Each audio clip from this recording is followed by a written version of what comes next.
E aí, pessoal, aqui é o Yuri de Itaí, fundador da LinVC e host do podcast A Jornada do Sebrae Startups. Estou aqui até com uma camisa diferente para fazer um episódio diferente. Uma pessoa que vocês talvez não fossem falar que é startupeira, mas que vocês vão aprender bastante com ela. É a Roberta Simões, fundadora da Pitching. E aí, Roberta? Tudo bem, Yuri? Tudo certo? Da Pitching, mais de um monte de coisa, a gente vai conversar com ela para entender melhor. Muito obrigado por você ter tirado um tempo da família e do trabalho. Imagina, eu que agradeço demais pelo convite. Prazerzão estar aqui.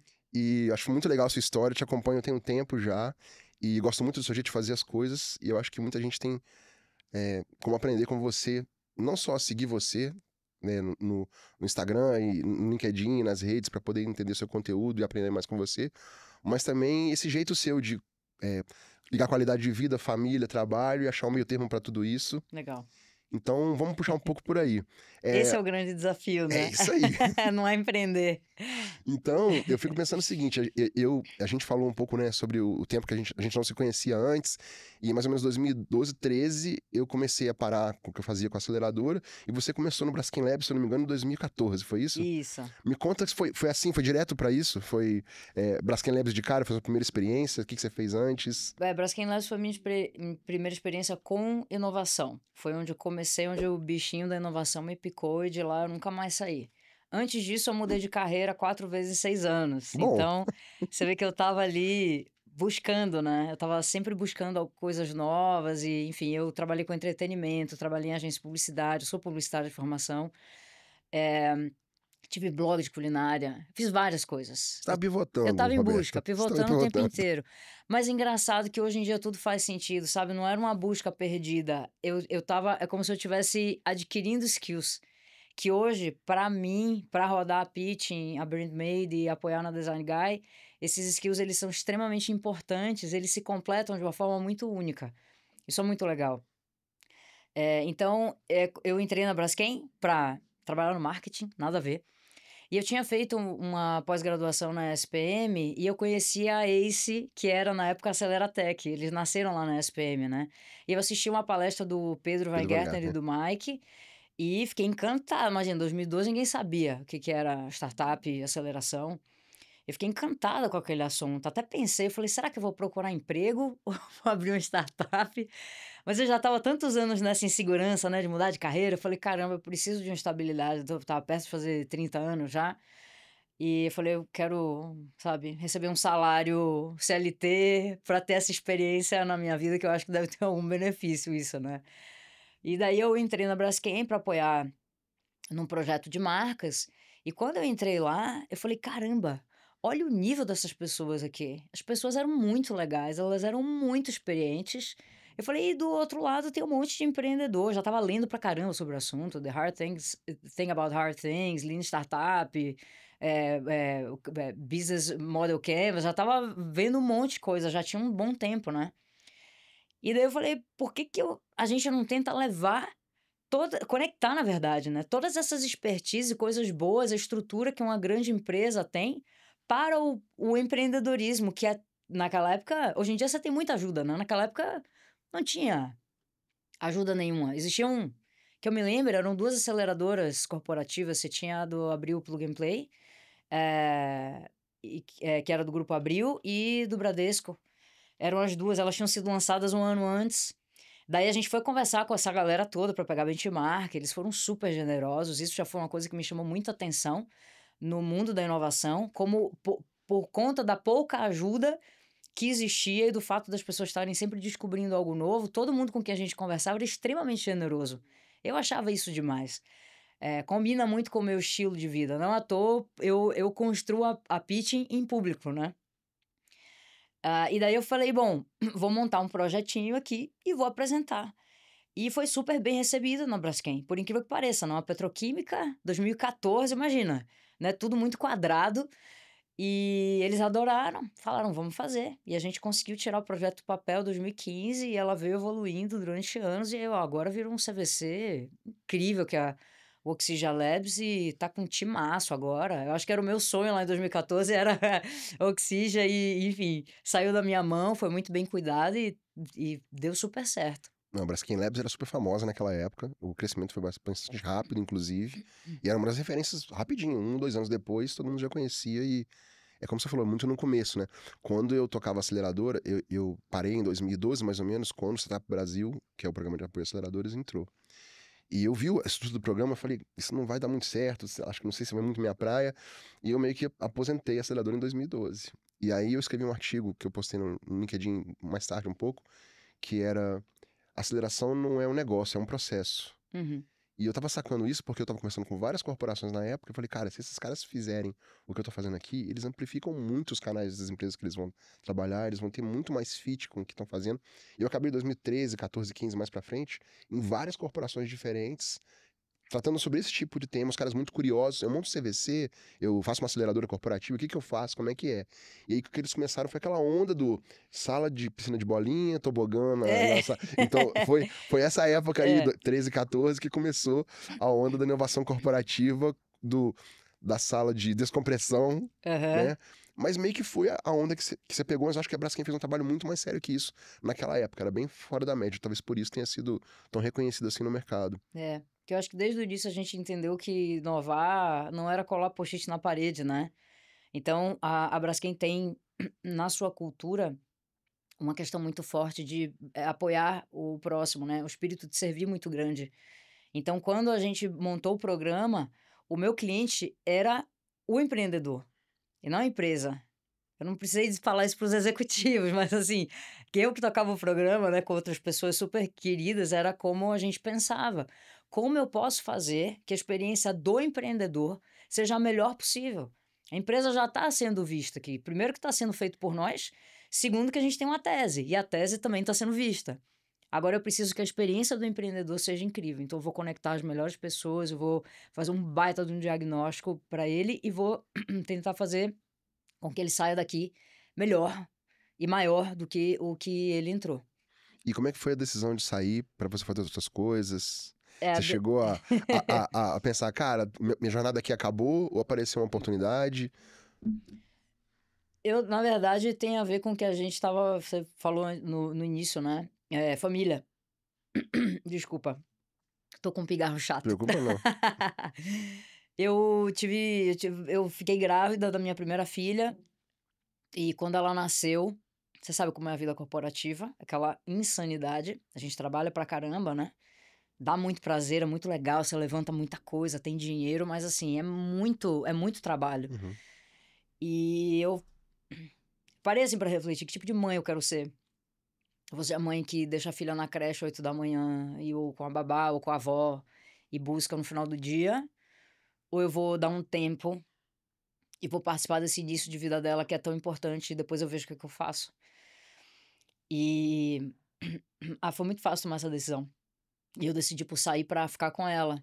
Daí, Isso foi que ano, mais ou menos? isso foi 2017.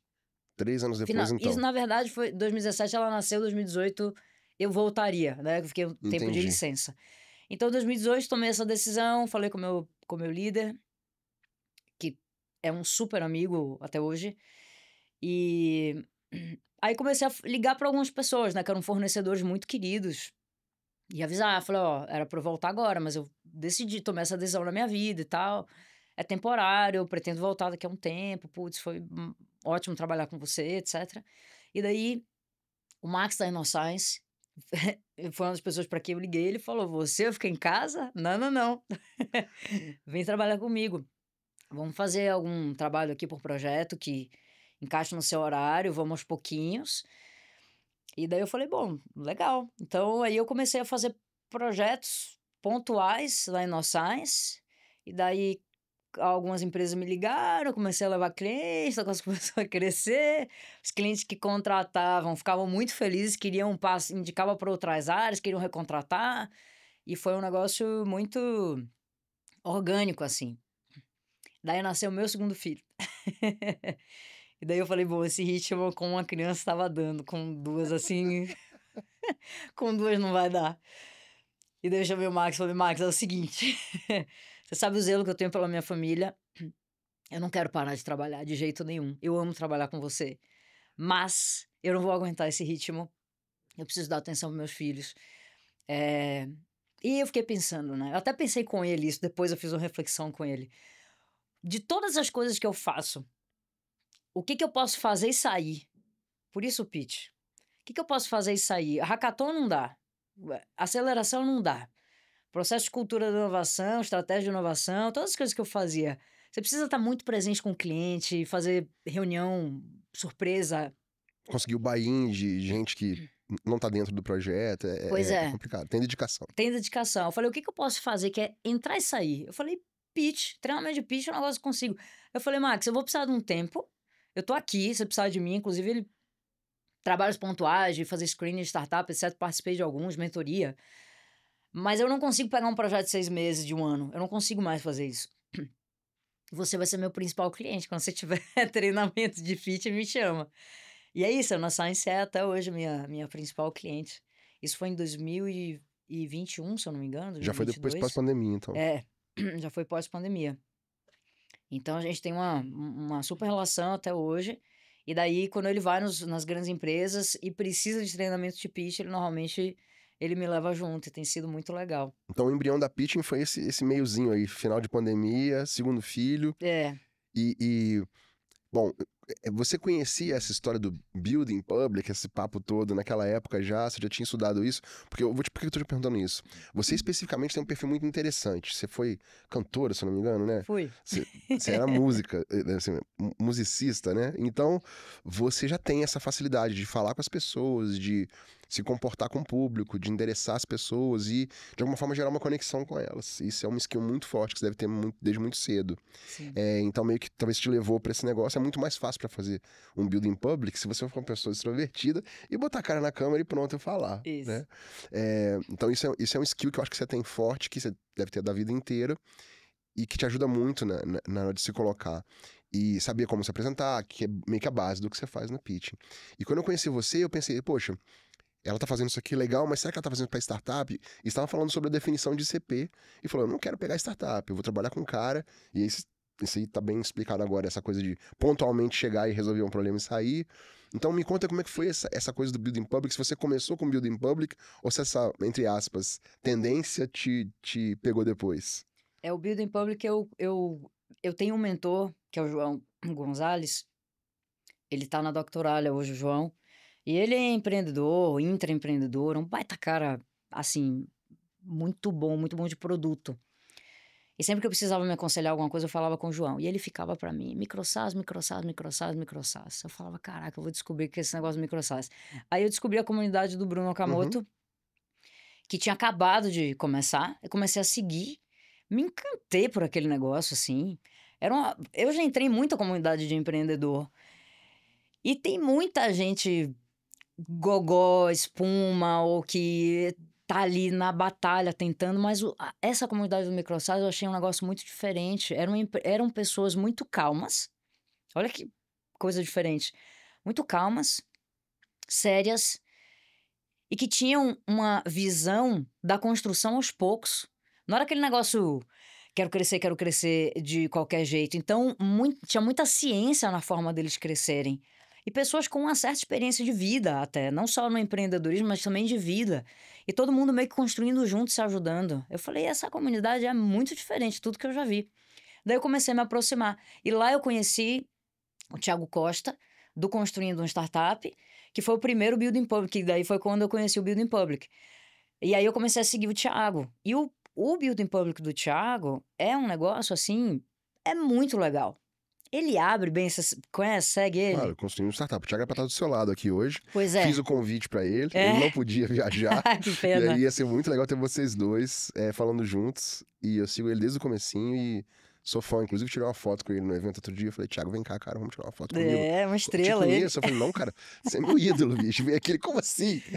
E ninguém tirou foto com você no evento até agora. Eu falei, não, ninguém me tirou foto. Não, então vem cá tirar uma foto comigo. Ele é. Então construindo uma startup. Isso. Que é o Insta dele, né? Isso. Vale muito a pena seguir Thiago Costa, @construindo um startup. E eu comecei a seguir o Thiago, belo dia, e eu interagia muito com ele, né? Mandava uma mensagem e tal. Belo dia ele me mandou uma mensagem, nossa, eu vi aqui seu perfil, você também produz conteúdo, vou te seguir. E daí a gente acabou criando uma amizade. Até entrevistei ele outro dia no canal da Pitching. E quando eu criei uma empresa no início de treinamento de pitch, tradicional zona, Tinha meu nome, não tinha nem nome de nada, né? Falava que eu tinha cara de consultoria. E daí chegou uma hora que eu comecei a perceber assim, putz, o consultor, para ele entrar numa empresa e ser respeitado, ele tem que ter nome. Ninguém tá me respeitando, não tô gostando disso, não tá legal essa relação. Eu tenho que ficar com cara de startup. Daí eu comecei a pesquisar muito sobre solopreneurs, que são empreendedores que trabalham sozinhos, que muitas vezes têm um faturamento bem alto, assim, faturam alguns milhões, ou 1 milhão, ou 2 milhões de dólares. E modelos de negócio em que eu pudesse não ter um time, ou não ter um time grande, sabe? Para tocar, que eu conseguisse tocar sozinha. Muito por conta dessa necessidade da família. E daí eu fui descobrindo modelos de negócio e fiz um copycat em uma startup dos Estados Unidos, que chama Design Joy. Por isso surgiu o Design Guy, que a gente também fez um copycat para ele, que é uma agência de design de one man agency. Esse cara, ele sozinho, ele fatura 1,5, 1,8 milhão de dólares por ano, trabalhando sozinho, fazendo design por assinatura. Que nem se assinar o Netflix, você assina o designer para ir te entregando peças de 2 em 2 dias. É aquela coisa da produtização do serviço. Exato. Né? Ele produtizou o serviço do design. E daí a gente começou, né, eu e o Peu, que é meu marido, a gente começou a fazer isso com a Design Guy, porque ele é designer também. E eu falei, por que eu não faço isso com a Pitching, com a minha empresa, né, que não era Pitching na época? E aí eu já tava com esse incômodo, né, do cara de consultoria, cara de startup. Falei, acho que eu preciso ter cara de startup pra ter uma outra chegada. E aí eu criei a Pitching e falei, eu acho que o próximo passo é fazer um build in public. E aí eu até fiz um story tagueando o Thiago. Eu falei, vou respirar fundo aqui e vou começar esse negócio de build in public, porque eu acho que para mim vai ser excelente. De fato, foi a melhor coisa que eu fiz na minha estratégia até o momento. Porque apesar de você construir... É literalmente um reality show, né? Da sua empresa. Apesar de você mostrar todos os erros que você comete, todas as suas vulnerabilidades... Por um outro lado, você tem uma rede de pessoas te acompanhando e que estão ali dispostas a te ajudar. Então, já aconteceram coisas comigo, por exemplo, coisa boba, assim. Eu entrei no Google Console e eu não... era como se o site da Pitching tivesse sido desindexado. E daí eu postei isso lá no meu Instagram. Umas 5 pessoas na hora me mandaram mensagem, tentando me ajudar. Daí eu descobri que era porque eu tinha criado 2 perfis, um com www, outro sem, entendeu? E eu tava no perfil errado. Mas assim, o quanto que as pessoas estão ali à disposição e tentando te ajudar e te apoiar é um negócio impressionante. E o que eu acho legal é que não tem muito playbook, né? Quase todo mundo que faz bidding public aprendeu com alguém fazendo bidding public. Então, você começa a ver o estilo de postagem, os comunicados, aquela coisa do story diário, colocando um monte de descoberta e dúvida. Então, o que você falou é interessante. Você cria uma comunidade de cara, que não necessariamente vai ser a comunidade que vai consumir seu produto, mas de alguma forma tá, né, torcendo por você e tá acompanhando aquilo ali. E eu acho que debaixo de todo cara que gosta de um cara fazendo um bidding public, tem um cara querendo fazer bidding public. Isso é verdade. Porque se não tiver, se não tiver uma conexão, e o cara fala, cara, foi mesmo que você sentiu com o Thiago, né? Pelo que você falou. Podia fazer esse negócio aí. E aí, o que eu acho interessante do seu caso específico é esse teste constante que você faz com várias coisas diferentes. Cara, vou testar LinkedIn Sales Navigator por 1 semana. Olha, galera, não tô tendo resultado. O que eu tô fazendo errado? E aí você vai ajustando isso a cada 2, 3 dias. E isso é uma tática muito interessante, assim. Teve alguma coisa que você sentiu, cara, vou parar, não tá funcionando? Eu vi que você... Cara, o LinkedIn parou de distribuir meus artigos. O que tá acontecendo? Não, esse é um problema que eu ainda não consegui descobrir o que aconteceu. E todo mundo fala assim pra mim, só contextualizando, né? Eu não postava nunca no LinkedIn. Postava pouquíssimas vezes no ano. Só quando acontecia alguma coisa muito importante. Daí eu falei, usei o livro Tração para montar a minha estratégia de vendas, que é um livro que eu absolutamente recomendo para todo empreendedor que está começando. Ele é muito bom. E aí, a produção de conteúdo foi um dos canais de vendas que eu escolhi para atacar. E aí eu comecei a produzir conteúdo no LinkedIn porque o meu público tá 100% lá, né? Tá todo mundo lá. E daí as minhas impressões começaram a seguir gradualmente, mas assim, era um eletrocardiograma pra cima. Lindo, assim, era um gráfico lindo de se ver. Tô bombando, mãe. Deu bombando. Eu saí de 0 impressões pra 10 mil por semana em, 4 meses. Então foi um negócio muito legal, aquele crescimento bonito. Eu, nossa, estava muito feliz que as pessoas estão gostando do conteúdo. Tava chegando cliente, eu emiti nota fiscal por conta desses posts, que é o que interessa, né? No final das contas, a empresa precisa emitir nota fiscal. Né? A gente não vive de like e nem de impressão. Então tava me dando resultado mesmo. De repente, o negócio flopou e nunca mais desflopou. E daí eu postava lá, gente, o que tá acontecendo? Alguém me ajuda. Daí eu fui numa mentoria do Bruno Okamoto, fiz essa pergunta, ficou aquele silêncio assim, né? Eu saí perguntando pra todo mundo, sabe criança curiosa que sai perguntando? Eu tenho uma resposta pra você. Tem. Chegou um Me e-mail pra ajuda. você do LinkedIn falando que você tem direito a R$ 250 de anúncios pra você poder... Não chegou. Vai chegar, fica tranquila. Mas eu assinei o Sales Navigator na mesma Não, mas época. é pro ads, Pode ser eles isso? querem estimular você a fazer ad ou comprar alguma coisa, mas normalmente é ad. Não chegou isso pra mim, não. Eles dão um créditozinho, tá aqui R$ 250 de ads pra você. Eu não sei se eles fazem isso de propósito, não tem como saber, a não sei que eu vou conversar com alguém na Microsoft pra descobrir como é que o código tá, mas eles realmente têm umas coisas meio malucas. E você falou sobre impressão, eu conversei com o Roberto Valverde, que usa uma tática meio diferente de LinkedIn, que ele fala a verdade nu e crua, né, que a gente fala. É bastante irreverente, um pouco polêmico, e tem 500 mil impressões num post que ele escreve todo dia de manhã. Olha isso. Então, é realmente uma questão de qual que é o discurso e qual é o tamanho do público que eu tô endereçando. Uhum. E o jeito que ele faz, ele trouxe pro LinkedIn o entretenimento que você tem no Instagram. No Instagram bomba entretenimento e um pouquinho de conteúdo. O Isso. que ele fez? Ele criou um conteúdo que diverte o cara que é o ICP dele preciso, o cara que não gosta dele e odeia, o cara que gosta dele gruda. E comenta e fala, cara, você só fala a verdade, impressionante. Então, talvez, tem duas sugestões pra você aí, né? Uma, você testar um dia o Ads com R$ 100 pra ver se ele libera seu perfil de novo. Boa. Ou então você monetiza ele pra fazer uma gracinha, ou faz-me rir pro LinkedIn. E depois você começa a pensar nessa possibilidade, porque eu vi sua linha de conteúdo é muito boa, mas ela é muito focada no que você tá entregando. Uhum. E eu percebi que quem tá bombando em LinkedIn é quem tá fazendo alguma coisa diferente, como o Bruno Okamoto, por exemplo, que começa um post falando. Esse microsas fez R$1,5 milhão em um ano. Não, isso Cara, vou parar pra ler isso aqui, entendeu? Claro, é claro. Então é mais ou menos isso. Mas esse dilema é difícil mesmo, tá? A coisa da distribuição de conteúdo pro ponto que você tá, que é no começo pra crescer, realmente é chato e dá uma frustrada mesmo. Tá vendo como é bom fazer building public? A gente recebe aula até em podcast. Eu vou levar isso pra casa, claro, isso é muito legal, Pensa obrigada. nisso. E assim, eu não sou muito de visibilidade, né? Eu tinha muita visibilidade muito tempo atrás, uns 10 anos atrás, um pouco menos, mais que isso, talvez. E eu não gostava muito dessa coisa de repórter ligando, toda hora chamando pra fazer coisa, evento. E você fala não, e o pessoal fala, cara, mas como assim? E aí eu meio que dei uma suavizada nisso aí. Eu tinha, acho que eu lembro, 15 mil seguidores no Twitter em 2009, uma coisa de 2010, sei lá, uma coisa assim. Então, tipo, era... entendeu? Muita coisa, né? Naquela época, você colocava um tweet e marcava um meetup com 200 pessoas, 300 pessoas com tweet. Então, eu tinha esse controle naquela época, mas eu percebi que essa visibilidade não gostei tanto. Talvez eu não tive filho também na mesma época, então meio que cortei isso aí. Hoje, se eu tivesse aquela visibilidade, talvez eu estivesse fazendo muito mais do que eu tô fazendo hoje. Mas acabou que eu dei uma baixada na bola e você não vai ver minha cara. Dificilmente você vai ver minha cara. Eu não sei nem como é que eu tô fazendo esse podcast. Começando com esse monte de gente e não botei uma IA pra falar no meu lugar. Mas então, pegando essa coisa que você falou, então, de comunidade, ajuda, aprendizado, você colocar os resultados, os caras vibram com você, cada coisa que você conquista, isso é muito legal.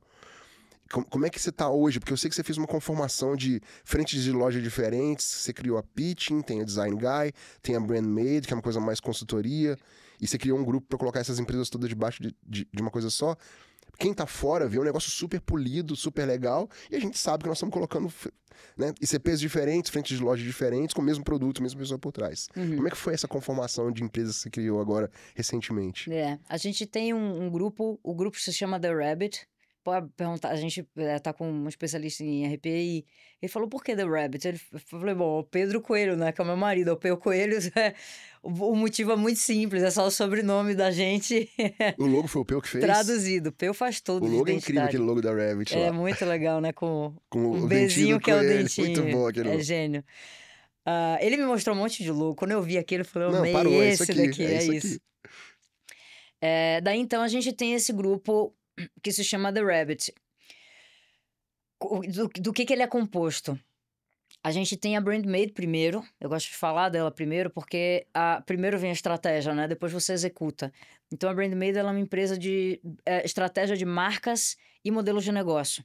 Depois que você tem isso arrumado, você tem estofo e concretude para conseguir construir a sua identidade visual com a Design Guy, que é o modelo de design por assinatura, e você consegue construir o seu pitch com a Pitching. E daí uma pergunta que eu tenho certeza que você vai fazer. Por que não coloca tudo debaixo de uma marca? Tem um monte de gente, não, né? Não faria essa pergunta pra Não? você. Que bom. Não. Porque essa é uma pergunta que chega muito pra gente. E eu acho que aqui até, enfim, deixando essa mensagem... Faça essa pergunta e responda você mesmo. Caso alguém esteja com essa dúvida, porque essa pergunta chegou algumas vezes, sabe produto de escanteio? A gente não quer ter produto de escanteio, porque a gente entende que cada um desses produtos, esses entregáveis, eles são fundamentais na jornada do empreendedor. E quando você coloca tudo isso debaixo de um guarda-chuva, o storytelling, ele fica muito distante do produto em si. E a gente quer dar luz a cada um deles. A gente não quer que a pitching fique escondida atrás da Design Guy. Não, quem quer o storytelling vai atrás da pitching. Então, é basicamente para o storytelling ficar muito claro e o empreendedor ou a grande empresa conseguir vir atrás e contratar aquele produto que ele precisa com um especialista naquele assunto. Não sentir que ele está numa empresa de comunicação, inovação e design grande, que ele contratou um produtinho ali. Não é isso. São 3 especialidades muito claras e nichadas e muito objetivas. Eu entendo bem o que você está falando e o que eu aprendi com relação a isso foi o seguinte. Toda vez que eu criei uma empresa, o nome que eu dei pra empresa sempre foi um nome que, pensando em retrospecto, é esdrúxulo, é ridículo, mas pra mim era o que fazia sentido. A minha primeira empresa de internet chamava Web. A minha primeira aceleradora chamava Aceleradora. Gênio. O que eu ganhava com isso? Não, eu não tava pensando muito nessa linha. Eu falava pra galera, acho que eu já falei isso aqui no podcast alguma vez, deve ter falado. Como é que chama a empresa? Aceleradora. Mas aceleradora, que nome estranho. Eu falei, não, é uma incubadora, só que mais nervosa. É aceleradora. Cara, eu não entendo. Como é que eu acho essa empresa? Vai no Google, escreve aceleradora e clica em Estou com sorte. É o primeiro link orgânico. É até hoje, eu acho. Muito legal. E quando eu montei a Lean VC, eu queria aplicar uma fórmula que eu usava como investidor, né? Que era meio que um playbook de como fazer investimento de uma forma diferente. E aí eu falei, vai chamar Lean VC, porque tem um Lean Startup, é uma aplicação da mesma coisa para Venture Capital, né? Dadas algumas mexidas, mas é mais ou menos a mesma mentalidade. O que é Lean VC? Vai no Google, escreve Lean, espaço VC e clica em Estou com sorte. Vai pro meu link orgânico. Então, essa coisa de criar marcas específicas para comunicar com esse ICP específico vale muito a pena, independente de você ter mais de uma marca ao mesmo tempo. Primeira coisa. Segunda coisa, né? Quando você tem CPs diferentes, mas o mesmo produto ou serviço roda embaixo, tudo bem. Vou dar um exemplo para você. Eu tenho a CXO, que é a minha empresa de apoiar startups que estão precisando crescer. Eu sou como se fosse um co-CEO ou um C-Level as a Service, porque ele precisar. Os fundos pagam para pegar um cara que ele investiu em 3 meses e melhorar muito a operação dele. Quando eu falo pro fundo que eu entendo de operação de startup, o fundo fala, cara, legal, mas se eu não entendi de investimento, e ele acha estranho um cara entender de venture capital e entender de operação de startup ao mesmo tempo, porque ele é investidor, não saca normalmente, se ele não for um founder, sobre operação de startup. Ao mesmo tempo, o empreendedor, quando conversa comigo sobre a operação dele, eu abro a planilha e mexo com ele, e fala, cara, mas você entende de investimento? Eu comecei a perceber que um cara que entende as duas coisas era meio estranho. Aí eu criei 2 frentes de loja, o CXO.work e o NIVC. Eles são a mesma coisa, o mesmo cara, o mesmo software embaixo, tudo produtizado para 2 públicos diferentes. Perfeito. E tudo certo. Se eu precisar desligar um, eu desligo. Precisa desligar o outro, eu desligo. Precisa desligar os dois, tudo bem, não tem problema. Sou eu embaixo. E a LeanVC, ela tem um sistema de qualificação automática de startup que os fundos contratam para poder ajudar no deal flow deles. Então, de baixo, o sistema que faz a qualificação é o mesmo que analisa a empresa que eu vou ajudar a evoluir. Então tá tudo certo, é o mesmo produto, o mesmo serviço por baixo. O que eu achei legal da sua jornada é que você criou uma jornadinha de cliente mesmo. Quero fazer o pitching. Cara, você tá com um problema de marca, de identidade. Peraí, vamos voltar atrás. Não, a sua estratégia tá definida errado. Vamos voltar atrás. Então você criou uma jornada de compra que um cara gera upsell pro outro, né? Vamos dizer assim.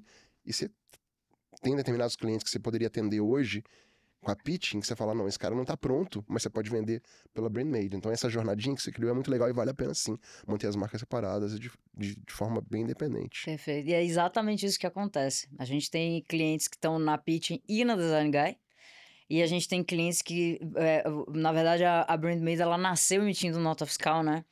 As pessoas começaram a procurar a gente, eu quero fazer um pitch, quero fazer identidade visual, e quando a gente ia conversar, a gente via que não tinha estofo ali. Às vezes tinha gente que não sabia nem para quem estava vendendo. Só tinha um produto na mão, só vender para quem? Não, volta. Vamos descobrir quem é seu cliente. A gente precisa entrevistar essa galera, entender qual a dor para entender qual o posicionamento para então fazer uma identidade visual. Então é muito legal. Os veículos de saída da BrandMade são a Pitching, naturais, né? São a Pitching e a Design Guy. E uma coisa que eu gosto muito da nossa cultura é que, apesar da gente ter essas válvulas de saída, digamos assim, esses caminhos naturais, a gente deixa o cliente absolutamente livre para contratar a gente ou não.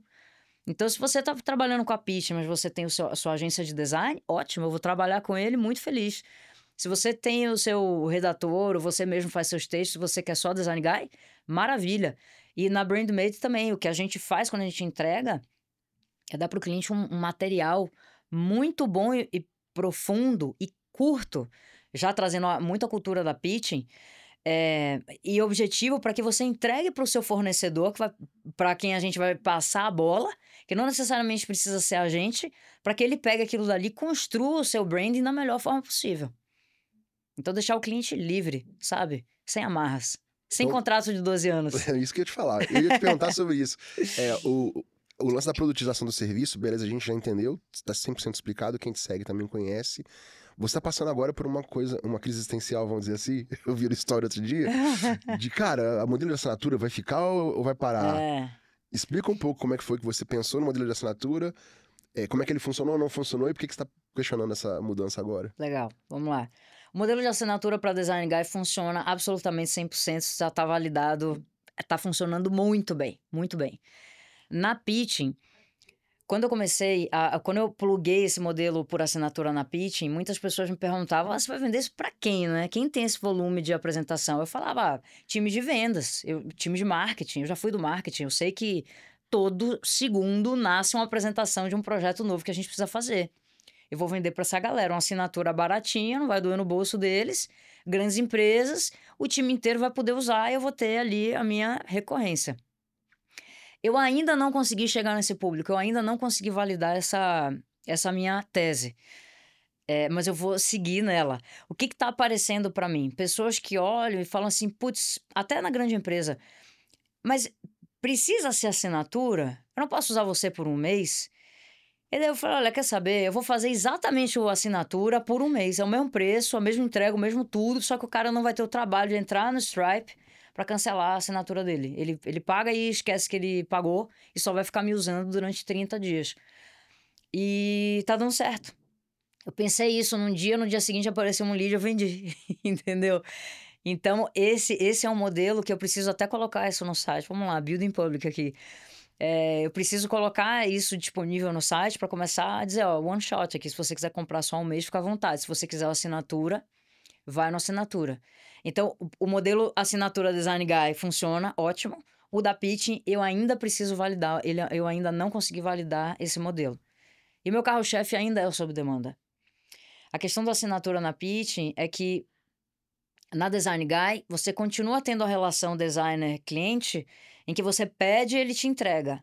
No da Pitching, o cliente ele precisa gravar o pitch dele para me mandar. Porque é tudo online, assíncrono. E essa é a beleza, né? Porque economiza muito tempo de todo mundo, os processos são muito mais rápidos, enfim. Mas eu ainda preciso entender se todas as pessoas estão dispostas a fazer isso. E eu acho que tem pessoas que estão super... Isso não é um problema para elas.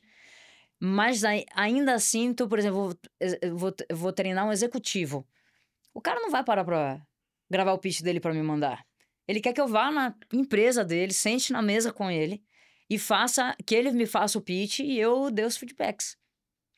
Então, a depender do meu ICP, eu preciso ter produtos diferentes para aportar, a não ser que eu decida, por estratégia, que eu não quero mais atender o executivo ou eu não quero mais atender o gravado, eu vou fazer só sob demanda. Vou deixar esse dinheiro na mesa, tudo bem. Tudo bem, porque eu vou focar aqui e o nichado vai me fazer ter uma demanda maior e eu vou ter um posicionamento mais claro e isso vai ser bom para mim. Nesse momento, eu ainda estou fazendo o teste de posicionamento e tá valendo a pena para mim trabalhar com esses dois modelos e esses dois públicos. O que eu te sugeriria é você fazer o seguinte, na sua página de fechamento, ou pelo menos de planos, você fala, olha, tem um modelo de um mês que você paga tanto, e tem o de assinatura. que tem um desconto de tanto. Se você fizer o de um mês agora, você paga isso aqui, ok. Se você fechar de assinatura com 3 meses comigo, eu vou te dar um desconto de tanto. Ou seja, criar um modelo em que é muito vantajoso para ele contratar 3 meses ao invés de um, e muito mais do que 6 meses em vez de contratar 3. Uhum. Então você não vende a assinatura recorrente como está na cabeça dele, mas se você perceber que ele tem uma demanda de esticar um pouco mais essa demanda dele, você pode tentar fazer isso. É óbvio que é só uma questão de página de oferta. Por que eu tô falando isso? Porque depende muito se a demanda desse cara é sazonal ou se a demanda desse cara é recorrente. E eu acho que também você tem que pensar um pouco sobre como é que você amplia um pouco mais essa chegada nesse cara que é o seu ICP, para comprovar se ele é mesmo o seu ICP. Porque quando você fala, eu juro pra você, quando eu vi no story, eu vou falar com times de vendas, times de marketing.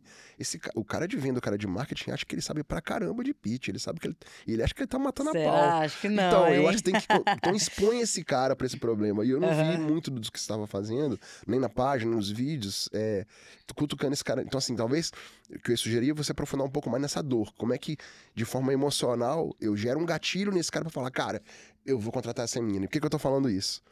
Porque o pessoal do infoproduto é craque nisso. Ele vai gerar. Eu sei que você não. Talvez, é igual o Thiago e eu. Eu não gosto muito desse negócio de high ticket, e-book. O Thiago tá fugindo disso aí. Tá tentando fugir, não tá conseguindo. Mas vamos ver quanto tempo ele consegue fugir disso. Não sei se você curte muito isso, mas todos os gatilhos que esses caras usam pra poder vender o produto deles, pra um cara que fala, cara, eu preciso disso. Uhum. Eu sei que você não usa praticamente nada. Você não usa escassez, você não usa. Eu não sei usar. Então, é Sendo isso que eu ia te muito falar. honesta. Estuda um pouco isso e vê até que ponto você quer Eu parar. já estudei. Entendeu? A minha sensação é, eu não quero usar. Eu não consigo. Eu não consigo e tem coisas que eu falo, vou fazer isso. Eu não vou fazer isso. É exatamente Eu não vou isso. fazer isso porque eu odiaria que fizessem comigo, É mais ou menos entendeu? isso, só que as pessoas que comprariam tranquilamente. É isso que eu quero. Assim, eu também tenho esse bloqueio autoimposto, sabe? Crença limitante, vamos dizer assim. Isso. De que não é uma boa, não sei o que, mas, cara, normalmente você vê a pessoa. O que eu quero dizer pra você, que talvez seja um conselho, talvez o único conselho que eu vou te dar hoje, quando você relaciona com esse cara que precisa do seu serviço, que vai pagar pelo seu serviço e é um cliente legal pra você, você acha que tá entregando isso aqui, mas o cara com isso aqui já ia resolver o problema dele. Uhum. Então, tem às vezes pessoas com uma facilidade muito grande de falar, cara, eu vou comprar isso que eu preciso, que você não precisa ir tão fundo na alma dela. Entendeu? Uhum. Então talvez acho que vale a pena você estudar um pouquinho mais sobre essa coisa de prova social que você está fazendo já, eu sei, escassez, esse monte de gatilhozinho de produto. Chega num ponto em que você acha que aqui eu consigo parar, mais que isso eu não consigo, porque eu acho que você consegue aumentar um pouquinho a sua escala de venda, pelo que eu tô vendo hoje que você tá postando lá, né? Legal. Vamos ver se você vai me dar essa aula no Vamos particular falar depois aqui do mais podcast. Mas então agora, talvez que quando o pessoal esteja vendo esse episódio já tenha passado essa época, já tenha resolvido isso bem, mas eu sinto que você tá no caminho certo demais com essa coisa do... Faz por demanda, então, não paga porque acho que o cara se sente preso com a recorrência, né? Então, não é só a preguiça de ir lá no Stripe e cancelar, é preocupar com esse custo, etc. Pra uma empresa grande, pro Peu, né, no Design Guy, por exemplo, dinheiro de Xerox, os caras gastam Xerox no andar mais do que eles pagam para ele por mês. Então, para uma empresa grande é super fácil, mas para um profissional, para um gestor, talvez seja a coisa mais difícil. Mas eu acho que você vai funcionar bem, porque eu já vi o serviço funcionando. Fala um pouco dos vídeos que você está descobrindo agora, jeito de fazer tá criando o canal de YouTube agora para começar a crescer em mais lugares diferentes. Como é que tá essa experiência aí de botar a cara em mais lugares, gerar canal novo com mais tráfego? Como é que tá isso? Eu tô amando fazer YouTube. Nossa, muito bom. E tem uma ferramentinha que chama Opus Clip. A Opus, ela é boa, mas não dá pra confiar muito nela, não. Não, Ela trabalha tem depois. tem que revisar. Mas economiza, no geral, economiza tempo. Se eu jogasse aquele vídeo lá de 1h30 no CapCut e fosse fazer a curadoria eu mesmo e colocar a legenda, ia me dar muito mais trabalho. Vou te dar uma sugestão, então. Instala o plugin do Glasp no YouTube, Ele clica devia nele. ter trazido um bloquinho pra anotar Não, tá aqui. gravado, relaxa.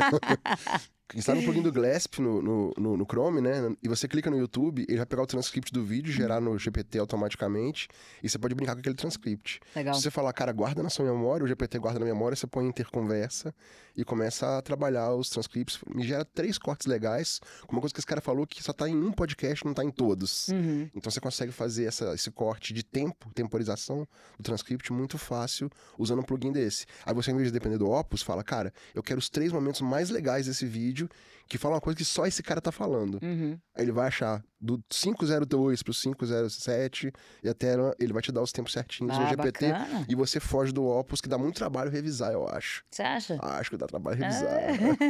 Ah. O Opus é meio chatinho. Ah, legal. Ele quebra um galho pra quem não tem tempo, mas quando você quer fazer um corte certinho, igual você quer fazer, né? Pra gerar um short legal de YouTube, eu acho legal você dar uma brincada com outras ferramentas e não ficar com preguiça com o Opus Clip, não. É legal. Mas me conta aí, Então. você fez com o Arthur agora, recentemente, um vídeo de pitch do Shark Tank, se eu não me engano, né? Isso. O Arthur, a gente se conhece há 10 anos, né? No início da minha jornada em inovação, a gente se conheceu, ele estava começando na Ace, daí a gente criou uma amizade super... Ah, ele é muito querido. E ele é meu mentor. Ele é o cara que na hora que aperta o negócio, fala, Arthur, deixa eu me aconselhar com você. E daí o Arthur, ele fez o... Ele é da Fabene, né? Dentre trocentas iniciativas com as quais ele está envolvido, ele está na Fabene, que é uma empresa de vinhos, e eles foram no Shark Tank pedir investimento. E ele fez lá o pitchzinho dele de 1 minuto e meio, 2 minutos. E a gente conectou junto, assistimos o pitch e depois a gente foi dando play, pause e analisando o pitch dele. A gente fez uma live. Olha, os ensinamentos que tem ali não se vê em qualquer lugar. Foi muito bacana. Depois eu fiz uma entrevista com o Thiago Costa. Eu vi. A gente falou muito sobre empreendedorismo, como começar... eu entro um pouquinho em storytelling, né? Porque querendo ou não, então tem muito empreendedor que faz o storytelling muito sem consciência, assim. Eu acho que o Thiago, ele não tem esse background, mas ele tenta ter essa consciência, ele tenta fazer bem feito. Ele, de fato, eu acho que ele se comunica muito bem com o público dele, né? Não, e ele é ele, né? Então, assim, o jeito Exato. dele é aquele jeito ali. E é muito legal. Ele é muito simpático, ele é muito querido, né? Então a gente fala um pouco sobre, foi muito legal também. E qual que foi? Eu fiz mais um vídeo que eu não tô me lembrando muita agora. coisa. São 3 vídeos, né? Muitos vídeos. Eu fiz. Não, esse foi incrível também. Eu fiz o meu pitch de vendas. Você explicando o seu pitch, né? Foi eu explicando meu pitch. Então, eu fiz o meu pitch de venda, mostrei primeiro os resultados que eu já tive com ele, gravei meu pitch de 5 minutos e depois eu fiz uma análise no detalhezinho, porque em pitch você sabe que não existe detalhe pequeno, né? Uhum. Cada palavrinha tem um significado e um motivo para estar ali. Então, eu expliquei toda a minha estratégia ali, que eu acho que é um baita vídeo legal, para quem tá querendo construir um pitch, assistir um pitch e entender o porquê dele. Então, agora eu tô começando, eu quero pegar mais pitches que estão no YouTube, analisar esses pitches, levar essas análises e também ir trazendo pessoas de branding, de posicionamento de marca, de storytelling e até empreendedores também para entrevistar. E daí é legal porque você faz vários cortes e você usa esse conteúdo em rede social durante muito, muito tempo, né? Isso é bem legal, dá uma vida a esse conteúdo grande. Já vou te sugerir de você forçar amizade com um monte de gente famosa pra Boa. poder fazer colaboração de posts, pra eles postarem falando de você e você postar junto com eles, porque você já deve ter aprendido isso já, né? Cruzar seguidor é a melhor forma de você conseguir conquistar público novo e chegar mais longe. Então começa a pegar a galera bem famosinha, força amizade e puxa pra Vamos fazer lá o então, pitch vou com te você. entrevistar, Yuri. Aceita o convite? Eu sou subcelebridade de nicho 15 anos atrás. Imagina. Mas sério, eu acho que esse trabalho que você tá fazendo é muito legal. Apesar do empreendedor de startup falar, cara, mas não é uma startup, não tá pensando em escala, né? Mas eu acho que o playbook que tá aparecendo, né, ao longo do tempo, ele é difícil de documentar, mas ele tem uma cara bem parecida com todo mundo que faz isso bem. Uhum. Ele é muito legal para inspirar quem tá pensando em founder-led growth, essas coisas todas que todo mundo... Thought leadership, que são as expressões que eu mais usei, talvez, nos últimos 3 meses, todo mundo falando disso. E meio que criar um posicionamento, fazer uma coisa que você gosta e trabalhar com que você acha que tem um propósito de trabalhar e se divertir no caminho, né? Que eu acho que Claro. deve ser muito divertido para você. É muito. É muito gostoso fazer o building public, as coisas que eu faço. E ver resultado vindo, né? Assim, eu acho que o grande lance é você ter maturidade de esperar o resultado chegar, que há 5, 10 anos atrás eu não tinha muito. Então eu fazia um negócio, as coisas começavam a degringolar e não estava vindo o resultado e começa a bater aquele desespero. E eu acho que a maturidade do empreender, que a Pitching e a empresa de antes, que não era o meu nome, não foram meus primeiros empreendimentos. Eu empreendo sem saber que empreendo há muitos anos. Eu acho que a maturidade traz isso, né? Uma calma de você enxergar jornada. Você enxerga a jornada. Eu acho que é justamente esse o grande pulo do gato. E ver que é muito teste. E você vai fazer coisa que vai dar errado mesmo. Mas que bom, porque você aprendeu. Tudo que eu fiz no passado que deu errado foi aprendizado para eu não cometer os erros mais, sabe? Porque senão eu estaria errando agora. Se eu não tivesse feito e cometido aqueles erros antes, eu estaria errando tudo agora. Então, eu acho que a capacidade de olhar a jornada e não olhar o erro como um erro, mas sim como é um presente. Obrigado. Ainda bem que deu errado aqui nessa escala pequenininha. Imagina se tivesse sido uma escala maior. Teria sido muito pior. Ó, a gente meio que precisa terminar. O que você tem de lembrança, o que você gosta, o que você tá lendo agora, o que você gostaria de indicar de conteúdo, podcast, livro, alguma filosofia zen budista que você siga? O que você acha que é legal para o empreendedor de startup ouvir e poder aplicar um pouco mais? Bom, eu acho que dica número 1, assim, para o empreendedor, cultive a sua espiritualidade, porque quando eu comecei a fazer isso, mudou minha vida completamente e a forma como eu empreendo. Isso é super importante. Tem essas válvulas de escape. Se você não tem, que eu fui uma empreendedora durante muitos anos, cada segundo livre que eu tinha, eu ia trabalhar, ao invés de fazer um yoga, respirar um pouco, meditar. E, na verdade, isso tudo é combustível para que você produza muito mais durante o dia. Eu demorei muito tempo, de verdade, eu demorei muitos anos para entender isso. E quando você não se dá esse tempo, a consequência ruim, ela vem, né? A consequência, ela vem embaixo na porta e não é nada legal. Você demora muito tempo depois para fisicamente, emocionalmente conseguir se recuperar. Então, cuidem de você antes de vocês cuidarem das empresas. Eu acho que essa é a principal dica, assim, para uma pessoa que, assim, castigou muito de si em prol de tentar fazer negócio crescer. Não vale a pena. Livro que eu tô lendo, tô lendo Deep Work. Tô bem no comecinho. Eu achava que era um livro que ensinava ali uma metodologia. Quando eu fui comprar ele, eu vi a quantidade de páginas, acho que são umas 200, 300 páginas. Eu falei, caramba, o que ele tem tanta coisa pra falar sobre esse assunto? Mas eu tô vendo que é um livro bem científico. Ele ainda não chegou no método, mas é um livro bem científico, eu tô gostando bastante. Ele fala de vários autores que eu adoro. Que mais? Você falou do Traction mais cedo, né, do Tração. O Tração é um livro que eu acho que todo empreendedor tem que ler. Sem dúvida, ele tá fazendo muita diferença nesse meu momento de É o empreender. Tração que tem aquele bullseye, que tem o frame dos círculos lá, com vários canais, ele mesmo, né? Isso. Ele te mapeia 19 canais e você entende quais são os prioritários para você testar naquele momento e ele te ensina como é que você decide com quais ficar ou não, como testar, por quanto tempo. Enfim, tem várias dicas boas, assim, tipo, não tem de escalar no início, empreendedor traz os primeiros clientes na unha, entendeu? E que são premissas que não são todos os empreendedores. Parece, é óbvio, não é óbvio para todo mundo. É legal você ler isso num livro, de um cara que é um empreendedor serial que deu muito certo, que tá milionário. E ele fala muito isso. Já vi um vídeo do Sam Altman falando isso também. E eu sempre acreditei muito nisso. Primeiros clientes é na unha. É pegando o telefone, ligando, mandando e-mail, LinkedIn, BBB. E essa estratégia para quem tá começando dá muito certo. Legal. Ó, brigadão mesmo. Eu Vou que ter agradeço. que terminar. Foi bom de ter encontrado pessoalmente para conversar, em vez de ficar trocando mensagem por Instagram.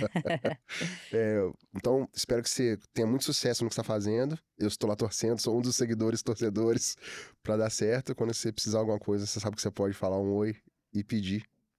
Bom, é isso, pessoal. Esse foi mais um episódio diferentão, mas muito legal, do A Jornada do Sebrae Startups. Assina o podcast, manda pra galera que você conhece que pode gostar desse episódio da Roberta. Siga a Roberta Simões no Instagram e todas as empresas que ela representa hoje. E a gente volta no próximo para falar mais sobre a jornada de empreendedores e investidores que vocês podem curtir. Abraço!